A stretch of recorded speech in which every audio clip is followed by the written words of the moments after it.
সীতাকুণ্ডর কুমিরার বসতবাড়িত অবৈধভাবে gas cylinder মজুদের দায়ে এক ব্যবসায়ীরে 1 লক্ষ টাকা জরিমানা করছে ভ্রাম্যমাণ আদালত।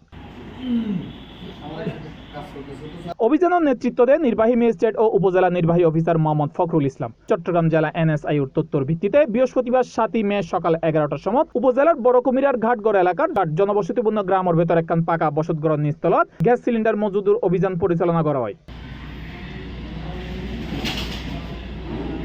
অভিযানত মেসার্স ইউনুস এন্টারপ্রাইজ নামে প্রতিষ্ঠানের মালিক সিরাজ সওদাগর নিজের ঘরের গোডাউন বানাইনে দীর্ঘদিন ধরিয়ে ঝুঁকিপূর্ণভাবে বিপুল পরিমাণ এলপিজি গ্যাস সিলিন্ডার মজুত করি ব্যবসা চালাই যাবার অপরাধে 1 লক্ষ টাকা জরিমানা করা হয়।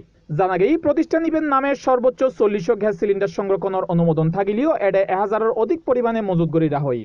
বসতবাড়ির নিচতলা ঝুঁকির মধ্যে এভাবে গ্যাস সিলিন্ডার মজুদের ফলে এলাকাবাসী আতঙ্কের মধ্যে আছিল বলে জানাই স্থানীয় অকল। প্রশাসনের এন অভিযানে স্বস্তি প্রকাশ করেছে এলাকাবাসী। উপজেলা নির্বাহী অফিসার মোহাম্মদ ফখরুল ইসলাম আলমগীর জানাই, এসে আমরা এটা সত্যতা পেলাম, দেখলাম যে ওনারা আসলে সংশ্লিষ্ট কর্তৃপক্ষের কোনো প্রকার অনুমোদন ব্যতীত এখানে একটি আবাসিক ভবনের নিচতলায় বিপুল পরিমাণ গ্যাস সিলিন্ডার মজুদ রেখেছে এবং এখান থেকে বিক্রয় কার্যক্রম অব্যাহত রেখেছে।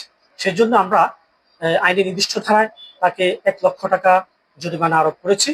এছাড়াও আমরা নির্দেশনা দিয়েছি যেটা আগামী 1 সপ্তাহের মধ্যে এই ঝুঁকিপূর্ণ স্থানে যেখানে গ্যাস সিলিন্ডার মজুদ রাখা হয়েছে একটা আবাসিক ভবনের নিচতলায় সেটাকে সরিয়ে অন্যত্র সরিয়ে দেওয়া হয়।